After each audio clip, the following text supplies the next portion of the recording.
amados irmãos, eu quero cumprimentar a todos com a paz do Senhor Jesus. Nós estamos gratos a Deus por esta oportunidade de estarmos juntos para uma vez mais meditarmos na Palavra de Deus, né? E desta feita nós estaremos estudando o capítulo 3, versículo 14 a 21 de Efésios.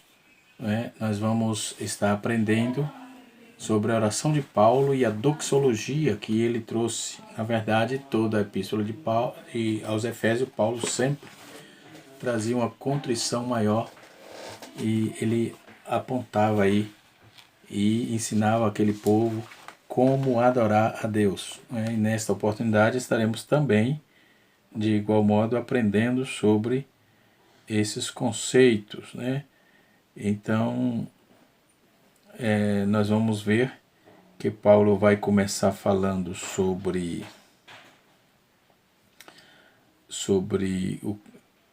a posição de se ajoelhar, de estar diante de Deus por causa da igreja, por causa do povo que estava ali, né? E ele vai dizer: por essa causa me ponho de joelho, né? Então, o apóstolo aí, ele já chamara aquele povo, o apóstolo já chamara aí Deus de nosso Pai, de nosso Senhor Jesus Cristo. Portanto, estando em Cristo, chama-o do nosso Pai, de quem flui todas as bênçãos, né? Então ele já declarou que os judeus e os gentios são juntamente membros da família do Pai.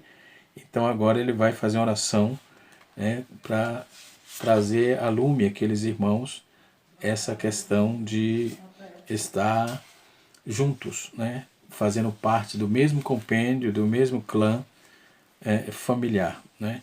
E no versículo 15 ele vai citar da qual toda a família nos céus e na terra recebe nome, né? Então o que ocorre? Ao mesmo tempo que há uma deliberação do jogo de palavras das frases gregas, visto que pai é pater e família é pátria, né, no caso, então, em consequência de alguns tradutores procurarem conservar a assonância, por exemplo, verbal, com a frase o pai de quem toma o nome pela paternidade, os comentaristas indicam aí que a palavra grega, os comentaristas vão indicar que a palavra grega pátria não significa normalmente paternidade, mas sim família, né? Então, nós vamos trabalhar essa questão da oração de Paulo e a doxologia que ele trouxe para fazer, que ele fez para os irmãos de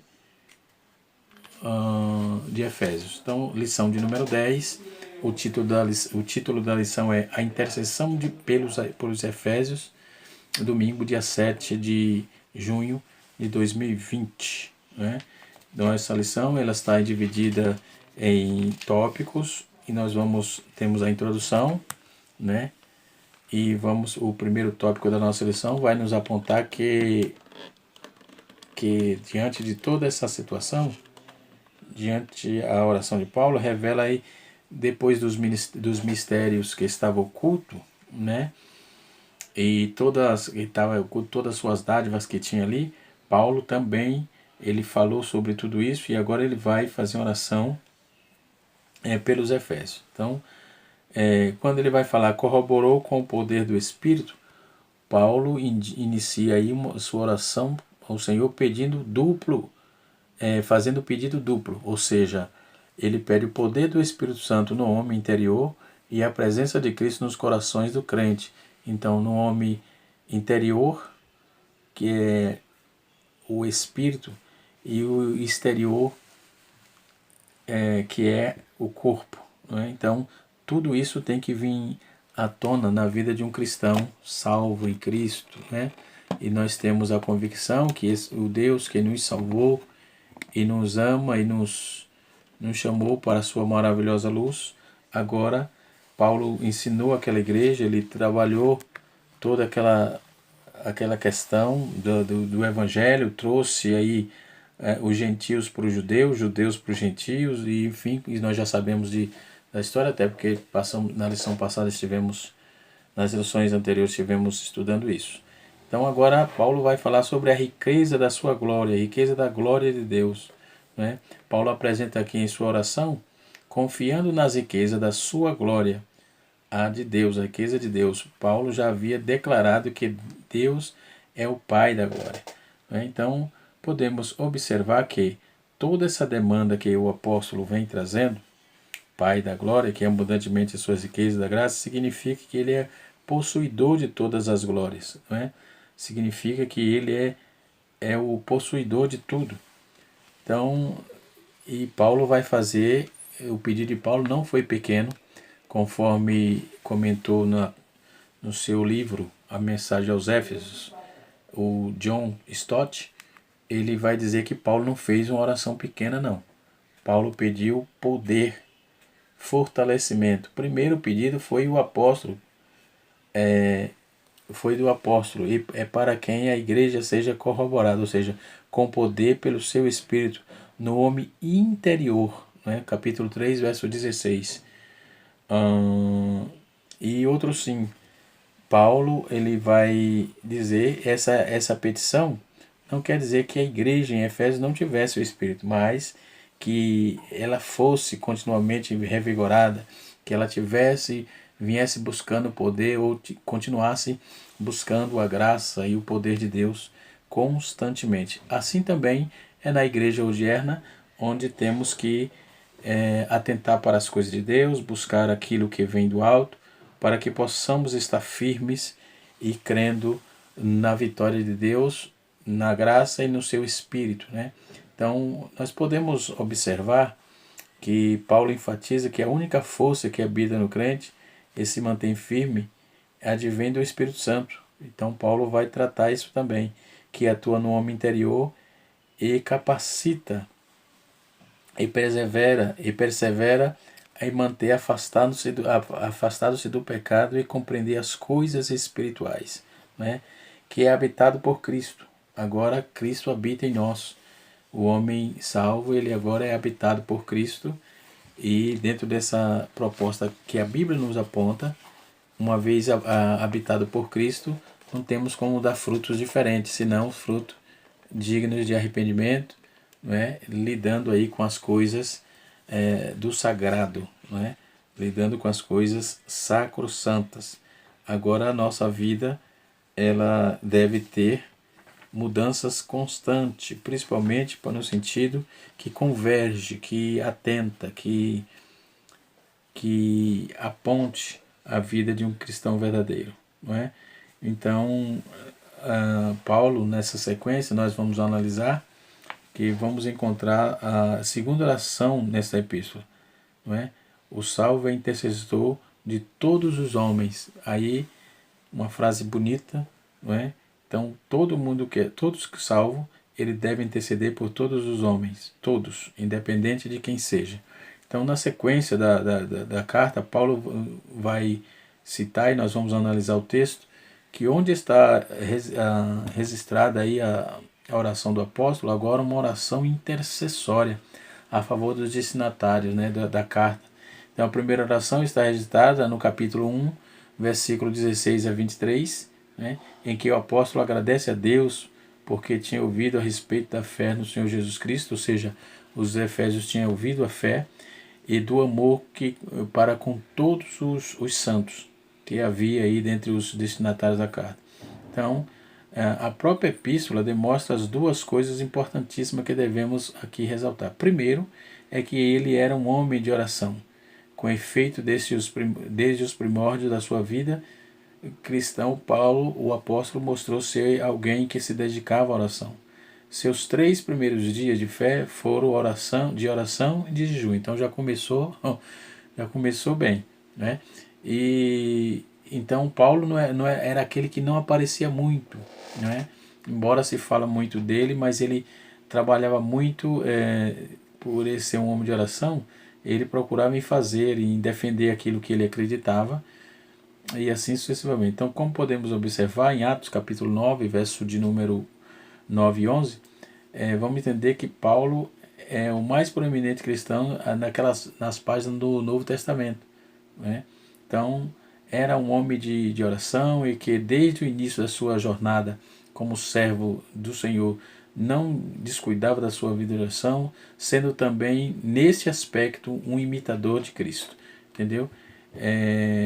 Não tem sido nos dias atuais a tônica, a oração virou só uma frase, né? Muitos não buscam a Deus, nem em casa, no trabalho, na igreja pior, na igreja vai se desfilar moda, na igreja se formam os grupinhos, monta-se aqueles grupinhos, cada um com seu grupinho, enfim, e a união vira união, né? Então precisamos ter cuidado com isso, porque isso não é papel de salvo, né? Salvo intercede por todos nós, por todo mundo, né?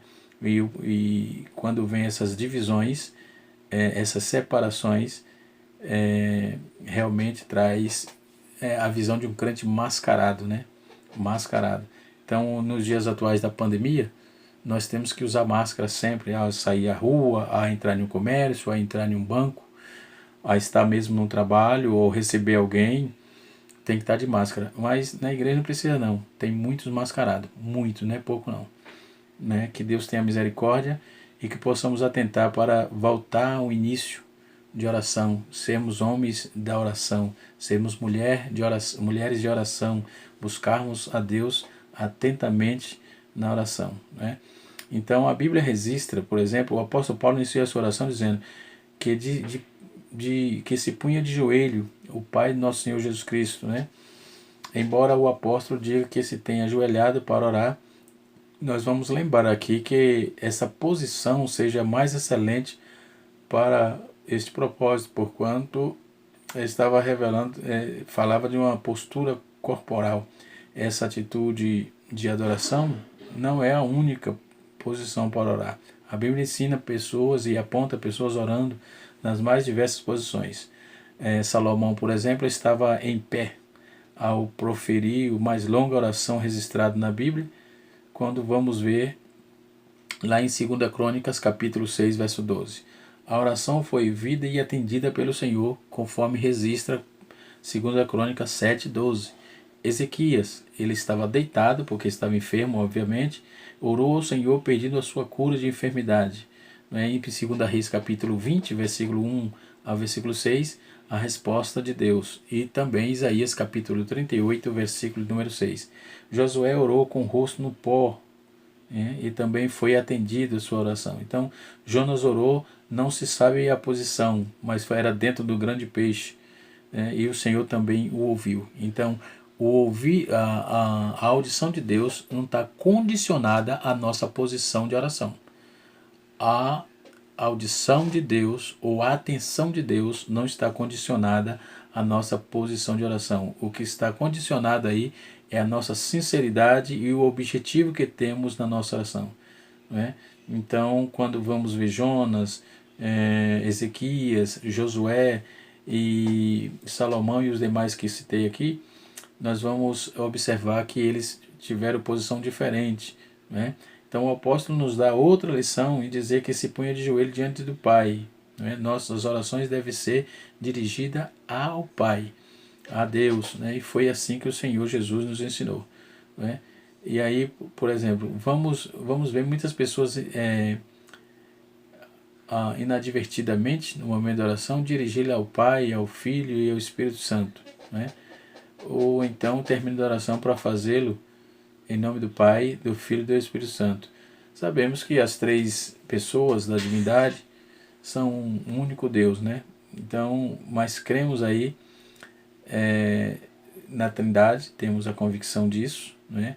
Embora todos sejam um Deus, na oração devemos marcar bem a distinção entre as pessoas distintas da divindade, ou seja, aplicando assim o ensino do nosso Senhor Jesus Cristo, porque, como está no item 2 da Declaração de Fé das Assembleias de Deus, né, nós vamos, está aqui, bem próximo de mim, está aqui, eu tenho 2 livros desse, e tenho a declaração ainda quando estava apostilada. Tive o prazer de estar no dia da aprovação dessa declaração de fé aqui, quando aconteceu ali no Belenzinho, na rua Dr. From, ali já na Moca ali, né, próximo na Radial Leste que chamamos, né? E assim vai. Então, mas embora todos sejam um Deus, na oração devemos marcar bem a distinção entre as pessoas, né? Então, dentro do nossa declaração de fé, nós vamos estar sintetizado isso, o Deus Pai, Filho e Espírito Santo, e não Deus Pai, Deus Filho e do Espírito Santo. Tome cuidado com isso. Não é Deus Pai, Deus Filho e do Espírito Santo, senão torna-se três deuses. É Deus Pai, Filho e Espírito Santo. Muito bem. Então, quando vamos orar as três pessoas distintas, embora são iguais em poder e majestade, o Pai, o Filho e o Espírito Santo, Criador do universo, todas as coisas que há nos céus e na terra, né, visíveis e invisíveis de maneira especial. Então, quando dizemos em nome de Jesus, porque em nome de Deus, o Pai, e em nome do Espírito Santo, o Pai envia, o Espírito intercede e o Filho executa. O Pai enviou, Deus enviou para a salvação dos homens, Jesus, o Espírito intercede e Jesus executou na cruz. Então precisamos ter bem claramente isso para não fazermos confusão. De maneira especial, e os seres humanos em um ato natural imediato, que não por um processo evolutivo, a oração deve ser dirigida ao Pai, feita em nome de Jesus, em comunhão com o Espírito Santo na oração, conosco em gemidos inexprimíveis. Então a oração dirigida ao Pai é porque Ele é a pessoa divina e tem como função peculiar enviar as demais pessoas.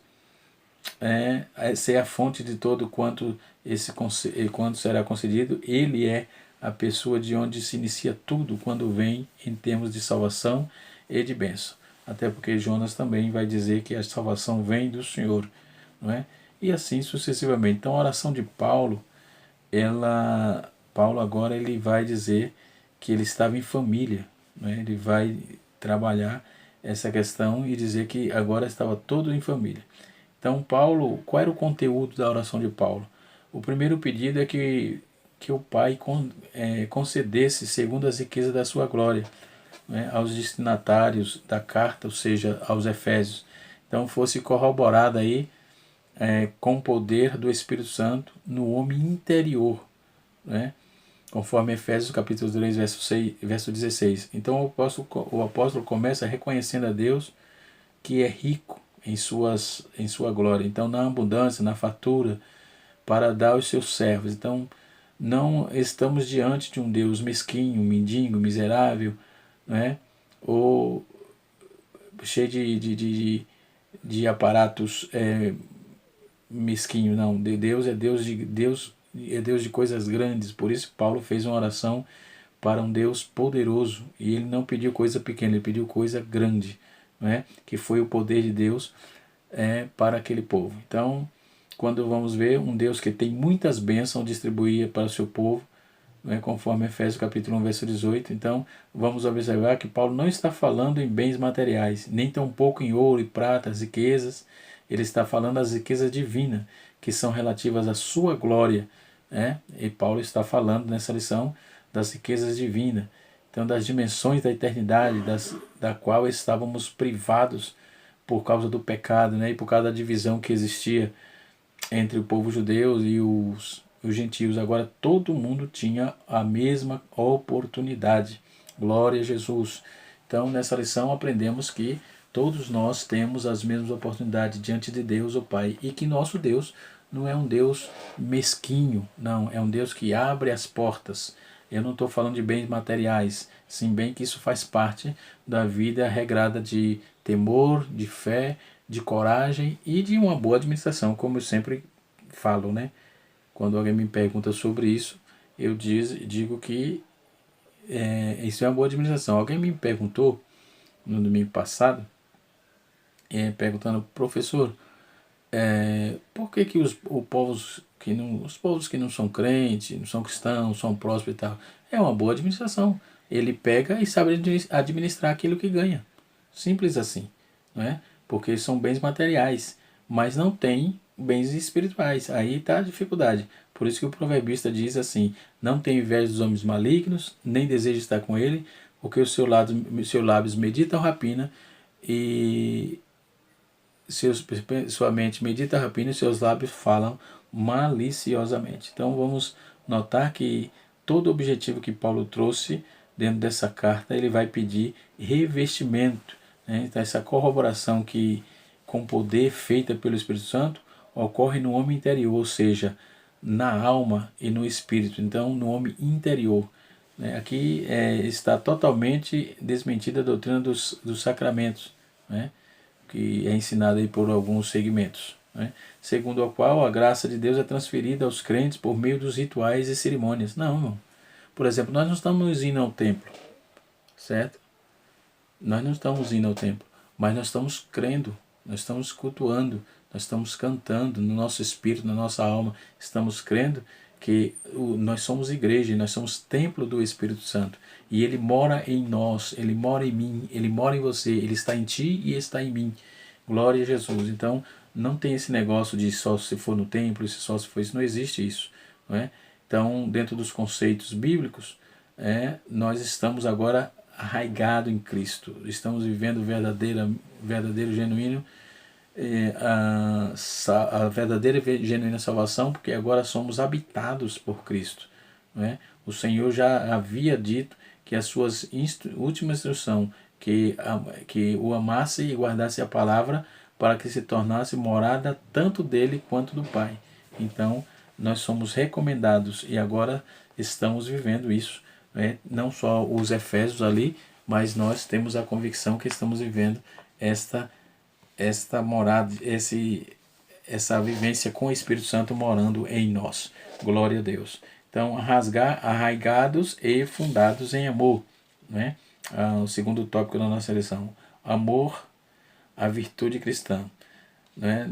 Não existe nada na Bíblia que dá tanto suporte para a vida de um cristão quanto a santidade e o amor a Cristo e a sua palavra. Não tem como você amar a palavra de Deus e não amar o seu irmão, né? Porque a Bíblia diz que fazendo isso, quem ama a Deus, diz que ama a Deus e fala mal do seu irmão, fala mal da lei, né? Então a Bíblia logo é clássica e objetiva sobre isso. Então, as bênçãos de Deus excedem o pensamento humano, né? No terceiro tópico da nossa lição. Então, a dimensão das bênçãos divinas, ao concluir a usada oração, Paulo lembra que a magnitude do poder é capaz de fazer muito mais abundantemente além daquilo que pedimos e que pensamos. Isso indica que o que Deus pode fazer ultrapassar em muitos nossos melhores anseios e desejos. Quer dizer que a mente humana é incapaz de alcançar a dimensão das bênçãos divinas. Nesse sentido, Paulo declara que as coisas que sequer subiram no coração do homem são as coisas que Deus preparou para aqueles que o amam. Então são coisas insondáveis, né? Por isso que aquela irmã que o pessoal chama das irmãs do coque, aquelas irmãs que ainda está na oração e tal, e ela tem aqueles mistérios com Deus. Não falo de línguas estranhas, falo que Deus cura, que Deus liberta, que Deus não deixa chegar maledicência na vida dela. Você observa e diz: mas rapaz, essa irmã não é estudada, não é isso ou aquilo, mas ela tem um temor de Deus, irmão. Ela é habitada por Deus, o Espírito de Deus habita nela. O Senhor encontra guarida totalmente no seu coração. Então, tudo o que pedirdes em oração, está escrito: crendo, recebereis. Então, não tem como perder, não é? Ela é a irmã ou irmão que é atento para as coisas sacrossantas, não tem como viver diferente. A mão de Deus vai estar sobre a vida dele o tempo todo. Bendito seja o nome do Senhor, não é? Então, depois Paulo termina aí com a doxologia, que ele vai falar no subtópico 2 do tópico 3. Ele vai dizer que Paulo encerra no capítulo o capítulo com o convite, adoração a Deus, cuja a glória é dividida na igreja por Jesus Cristo. Todas as gerações. Então, a conclusão paulina aqui não poderia ter sido diferente. Mas nos versículos anteriores ele discorreu acerca da boa nova do ministério, da revelação, de tudo aquilo que estava oculto. E agora Paulo vai trabalhar. Paulo trabalha uma doxologia, já finalizando a sua oração. Bendito seja Deus. E ele trabalha aí essa proposta sublime, né? Onde ele vai dizer que a oração, que era a muitíssima riqueza de Cristo, era conferida à igreja. Ele vai falar da grandeza do poder de Deus e da infinitude do amor de Deus, de todas as bênçãos divinas que excede a compreensão humana. Então, além dessas e das demais bênçãos, a única coisa a ser acrescentada era o louvor a Deus, né, o detentor de tamanhas dádivas, aliás.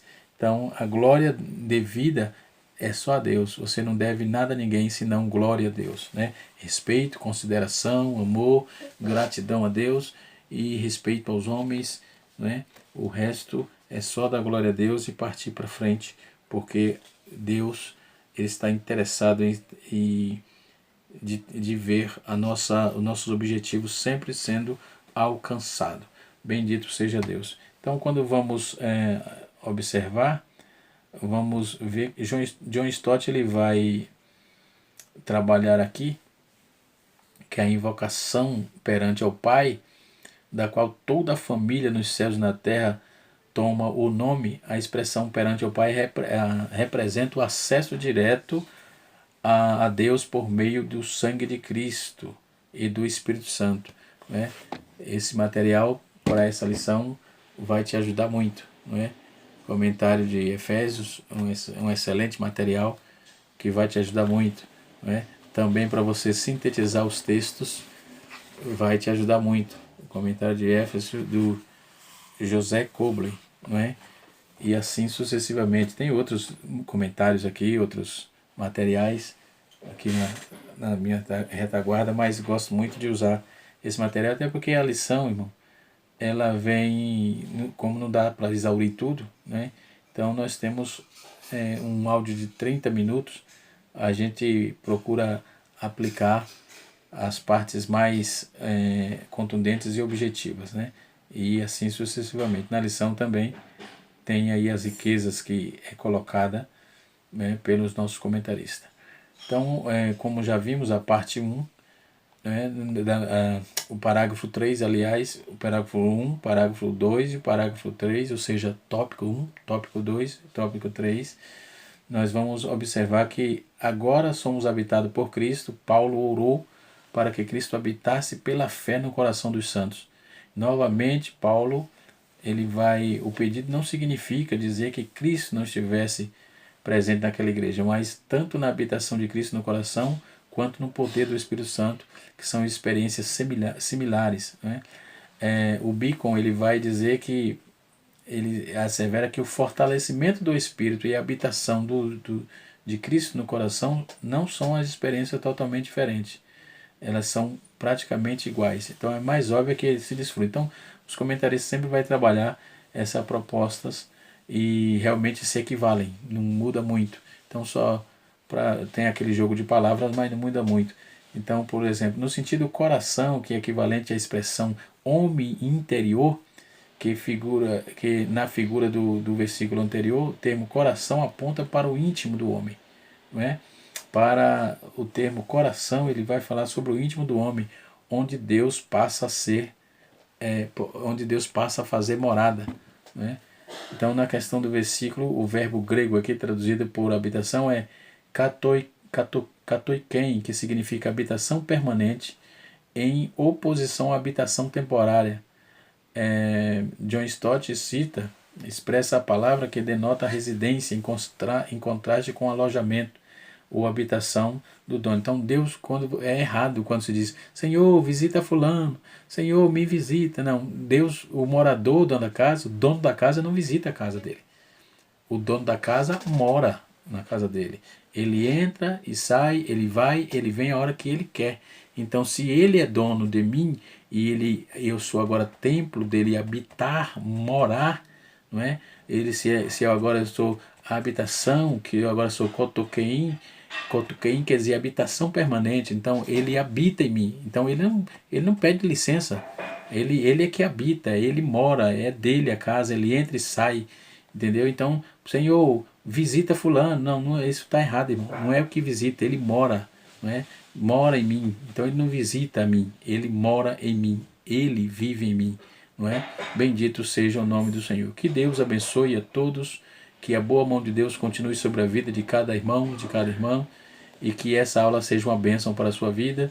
Eu sou o pastor Edivaldo Pereira, você está no canal Rascunho da IBD. Se você gostou, deixa o seu like. Se você não é inscrito, se inscreva no nosso canal e ative o sininho para receber os próximos vídeos. Deus abençoe você. No nome de Jesus, nós estaremos, irmãos, intensificando cada dia por meio dessa lição e por meio da palavra de Deus o amor de Cristo sobre a nossa vida, dos nossos irmãos, dos nossos queridos pastores, e nós outros estaremos atentando para tudo que o Senhor tem feito, né? E sempre louvando a Deus com a doxologia, apontando para Deus e dizendo que toda honra e toda glória pertence só ao Senhor nosso Deus. Amém? Que Deus abençoe vocês, Deus abençoe a nós outros. No nome de Jesus, na próxima aula, a hora de número 11, estaremos estudando sobre os atributos da fé, humildade, mansidão e longanimidade. Deus abençoe, no nome de Jesus, e até a próxima aula, se Deus assim nos permitir. Um abraço a todos.